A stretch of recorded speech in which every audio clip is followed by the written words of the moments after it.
Hey everyone, Joe G with Touch of the Brush Model Weathering, and welcome to this new series on how we build this diorama.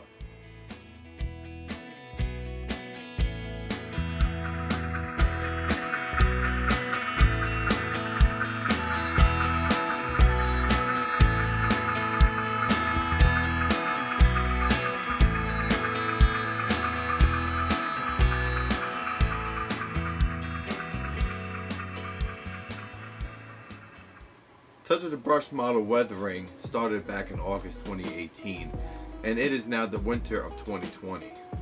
So it's almost two years since I started the business. Has picked up a lot, and where I currently live here in Northwest Arkansas, there are a lot of train shows in the area, including Tulsa, Oklahoma, Bentonville, Arkansas, as well as Kansas City, Missouri. There are a lot of different train shows that I would like to join, including the NMRA, when they have their certain shows throughout the region. And I would like to have a display for the business where I show off a lot of my weathered equipment and a lot of stuff I do for my clients, as well as nice pictures for them. So when I finish the clients' projects, I like to take nice pictures on a diorama that looks scenic, instead of having it on just a table where I've been doing recently on a nice glass computer desk. I would like to have it on a diorama so the clients can really see what their models look like on the layout, especially with a nice environment including scenery, some buildings, maybe a road, perhaps some tunnels and some overpasses, certain things that will really strike at the client, so when they see the models passing through a real world scenario or a real world environment. And so with this, I really wanted something to work on. I am a huge scenery guy. I love doing scenery work. And with this new project, I've also wanted to do a series on some how-to scenery.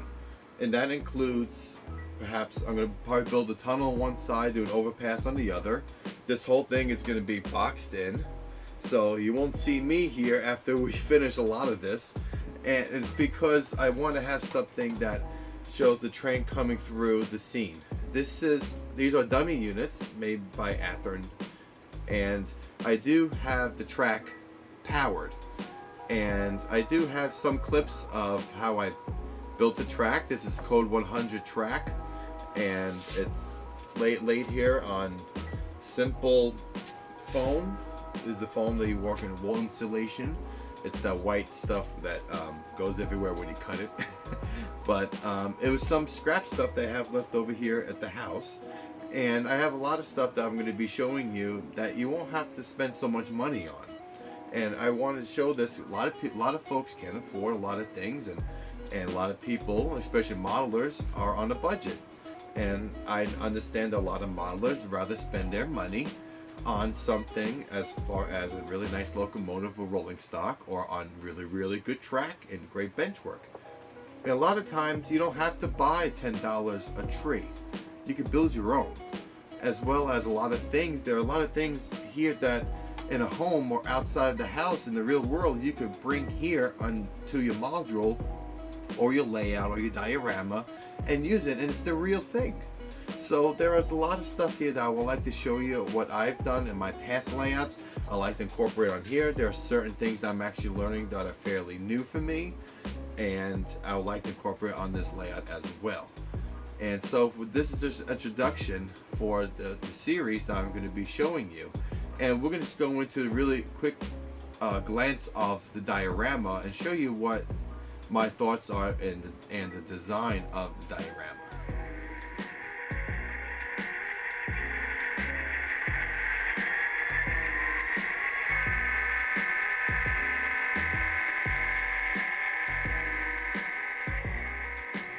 So the first part to build this was I was going to need some wood and some kind of foundation to lay the track on in the roadbed. And if you bring this up here, all it is a simple half inch piece of plywood, some leftover pieces of cedar wood. I believe it's about a 2x4, and you can use any 2x4. And the reason why I have these on top and it's not flat is because I have all the wiring here for the track. And so it's just simple wiring with suitcase connectors, as you'll do most layouts use. And I know I won't be using these as often. I like them, but I don't like them at the same time. And I have some hooks here where the wires hook into, so it keeps it nice and neat. And they can stay in there. And I have, it's ran by my NCE system here. So you plug in the NCE controller and off you go. And the track is just simple code 100 Atlas track. Atlas makes some really nice track. And it's really just double mainline. Well, in this case, I think I have it as, it's cool to run 2 trains, of course, but with the limit of space here, I usually have 1 train parked and 1 going ahead. So maybe perhaps 1 is the main line and 1 is the siding. And let's see, I weathered the track, and usually you use camouflage spray paint that a lot of people use. Since the track was very small, I didn't use that. I just used regular paint you get at Walmart for 50 cents. So some brown and black mix, some nutmeg brown, and I painted the side of the rails as well as the ties. And I did some powders on certain of the ties to give it some little more of a character. And that's really it. And then I glued down the roadbed, leftover roadbed from my past 3 layouts. And I also wired the track. I soldered underneath the rail joiners and brought it down to feed it downwards, and which we saw underneath with the bus wire to the little booster system there that connects to the NCE, and off you go. And I nailed down the track. And the reason why I nailed down the track is in case if I have to raise it to fix one of the wires. Like right now, I got a wire that's a little loose here. I have to resolder it, so it's not running as smoothly. But I nailed it that way. It's easier for me to take off the track and clean it, or to resolder something, or maybe I just want to redo the track. So, and there's a couple of instances where I have the on the edges here, I have the rail sticking out a little over from the ties. Took some ties out because I may build something very similar to this, which is only maybe a foot long or 2 feet long, and I could connect it and have a train run right into the diorama or back out of the diorama. And I like to have that if I have a table at a train show, then I can show some of my weathered work coming into the scene and going out of the scene. And just show that I just don't do weathering or painting, but I am also a modeler. I'm a model railroader, and I also do scenery work and track work and design, and I love designing. And speaking of designing, what we're going to do here, and there are some lines here already. So right here, we're going to have a road going across. That's one thing. Definitely I want to have a road. And there's millions of ways you can build roads. So there are a few ways I've tried, and I may pick 1 or 2, and we'll do a series just on road building.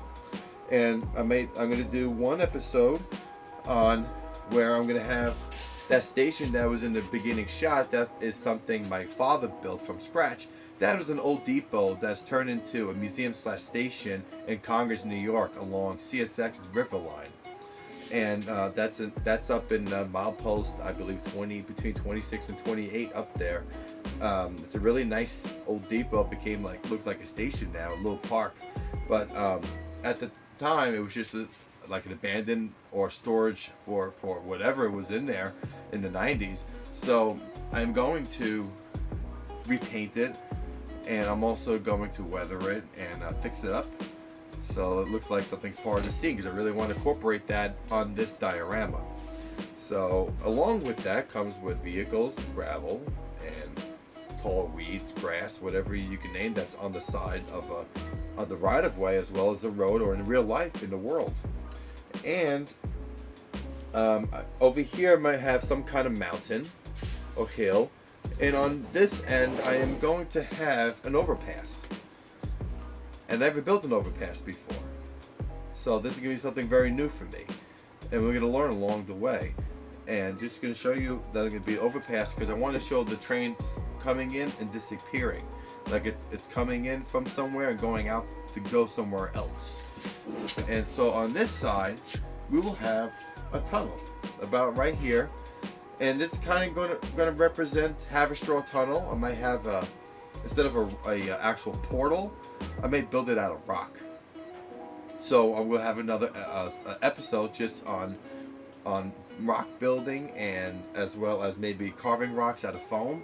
May do a little bit of screen and the skeleton of the stapled cardboard strips and all that stuff, like a paper mache, and might do both. So I think it's going to be a really, really fun project. I may do some water effects. Maybe we'll create some ditches with some water in it, like it just rained the night before. And I think that would be a lot of fun. And I am really, really excited for it because it is something I would always wanted to build. And I'm in the process of designing and building a train layout. But I also want to have this so I could bring it, like I said, bring to train shows. So I hope this introduction has been very informative, and I wish everybody would join me in the coming months as I build this diorama. Also look for more videos on my Touch of the Brush weathering channel, as well as on Instagram and Facebook. But here, check out some more videos of rail fanning, as well as weathering videos, layout tours. I have a lot of cool stuff happening in the next couple of months. So you guys take care. Thank you for watching, and stay tuned for the next episode for this series on building this diorama. This is Joe G with Touch of the Brush Model Weathering. Take care.